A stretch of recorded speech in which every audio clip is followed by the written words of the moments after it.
I've been part and parcel of this house starting from 2003 till 2008. Though I spent 3 years in exile, I wasn't able to express my opinion and represent my province in a true sense during that very difficult period when General Musharraf was in charge of this country. Janab Chairman,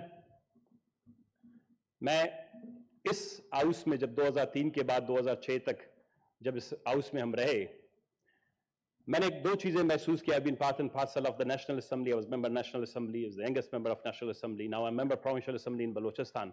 So I have the experience of working in different environments. اور parliament کے تمام جو ادارے ہیں ان سب کو بڑے قریب سے دیکھا ہے. آج 70 سال 72 سال کا پاکستان ہے اور 50 سال کی ہماری پارلیمنٹ ہے. 1971 کا ہمارے پاس کانسٹیٹیوشن ہے. ہمارے جس وقت میں جس حد میں پاکستان کا قیام ہوا اس وقت میں تقریباً 10-12 کے قریب ممالک آزاد ہوئے. ان میں 22,000 اسکوائر کلومیٹر پر مشتمل چھوٹا سا اسرائیل بھی ہے اور ملائیشیا، سنگاپور یا انڈیا، کسی بھی ملک کی مثال لے لے 10-15 ممالک ہیں. اگر آپ پاکستان کا تقابلی جائزہ لیں گے، اگر پاکستان کا کمپیریزن ان ممالک کے ساتھ کریں گے تو بدقسمتی سے شاید ہم ان قوموں کی ترقی اور ترویج کے جو رفتار ہے اس میں سب سے پیچھے رہ گئے. اس کی بنیادی وجہ یہ ہے کہ ہمارے بڑے پارلیمنٹ کو یا ہمارے ہاں آئین کو وہ اہمیت اور حیثیت نہیں دی گئی. آج ملک کے اندر جو بھی آلات ہیں وہ ہم سب کے سامنے ہیں. 1973 کے کانسٹیٹیوشن میں جو بھی مسائل تھے، میں 2004 میں I was the first member to introduce a bill to abolish the concurrent list. جب بلوچستان کے اندر آلات بہت مخدوش ہوتے جا رہے تھے تو 2004 میں جب میں نے کنکرنٹ لسٹ کے خاتمے کا بل اس اسمبلی میں ایوان میں پیش کیا تو محترم وسیم سجاد صاحب میں سمجھا شاید اس دفعہ ادھر موجود ہوں گے، لیکن وہاں پہ نہیں ہے تو وہ وس پڑے مجھ پہ کہ بلوچستان سے 2 نشستیں جیت کے آنے والے آئین کے اندر 47 سبجیکٹ جو کنکرنٹ لسٹ میں اس وقت جو صوبوں کو اختیارات نہیں دے اس کے خاتمے کی بات کرتے ہیں. تو میں نے اس وقت کہا تھا کہ جناب والا جو بات میں پارلیمنٹ تک لے آیا ہوں وہ آپ کوشش نہ کریں کہ وہ پہاڑوں تک چلی جائے. لہذا 2004 میں اگر کنکرنٹ لسٹ کا خاتمہ ہوتا، 18ویں ترمیم جو 2010 میں آئی وہ 2004 اور 2005 میں آتا تو بلوچستان میں نواب اکبر خان بگٹی کا خون نہیں بہتا. بلوچستان میں یہ جو مایوس نوجوان ہیں یہ ہتھیار اٹھا کر پہاڑوں پر نہیں جاتے. بلوچستان کے اندر اس وقت جو مائیں آنسو بہا رہی ہیں یہ لاپتہ افراد اور انسانی حقوق کا مسئلہ پیدا نہیں ہوتا. آج کانسٹیٹیوشن پہ بڑے فخر کے ساتھ ہم کہتے ہیں Pakistan as a very comprehensive, detailed constitution. But unfortunately this parliament and all institutions have been failed to implement that constitution. The article starting from article 8 to 28 guarantees the fundamental rights.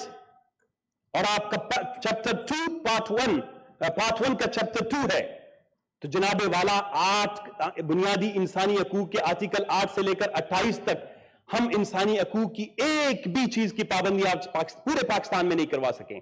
Balochistan وہ کیا کہتے ہیں کہ left behind corner of Pakistan, اس کو تو کوئی سوچتا بھی نہیں، اس کے بارے میں دیکھتا بھی نہیں ہے، میڈیا بھی اس کے بارے میں بات نہیں کرتی. نہ وہاں کے آنسو، نہ وہاں کا خون، نہ وہاں کے پسینے، ماں سوا اس کی چند ایک دولت جو ہے لوگوں کے سامنے شاید میڈیا پر آ جاتی ہے. تو جناب والا I'm grateful to you and to this house کہ آپ لوگوں نے ہمیں یہ اپرچونٹی فراہم کیا.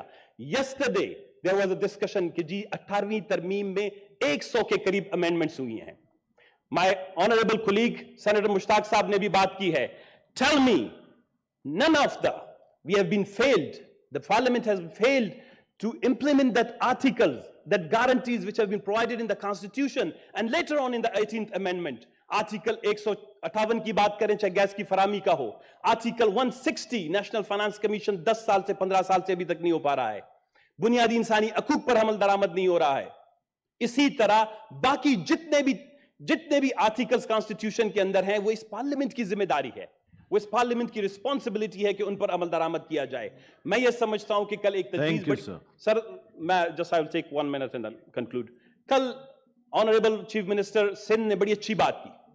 The provinces and their representatives should be provided an opportunity کہ وہ یہاں آئیں اور سینٹ کے اندر ہر سال میں ایک دفعہ اپنے تحفظات کا اظہار کریں.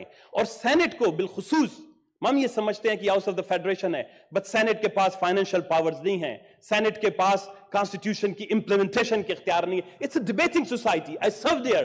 آئی ہیو ون آف دا, آپ اپنی لائبریری میں جائیں, most of this we discussed about education, health, human rights, freedom of expression, اور جتنی بھی ہمارے حقوق کے بارے میں بات کی. لیکن انفارچونیٹلی اس کو ایک ڈیبیٹنگ سوسائٹی کی بجائے اس کو ایک اکاؤنٹیبلٹی کا انسٹیٹیوشن ہونا چاہیے کہ اگر صوبوں سے ریزولوشنز آتے ہیں, صوبوں کے اندر آنسو بہتے ہیں, صوبوں کے اندر اس وقت بلوچستان کا تنازع سب سے پریسنگ ایشو ہے بلوچستان پاکستان کا. It's of of Pakistan.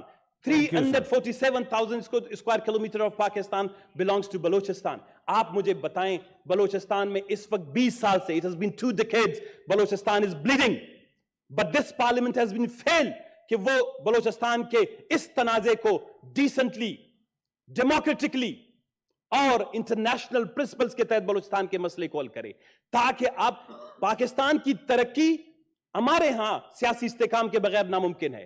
کیا بلوچستان میں عدم استحکام رہے پاکستان ترقی کر پائے گا؟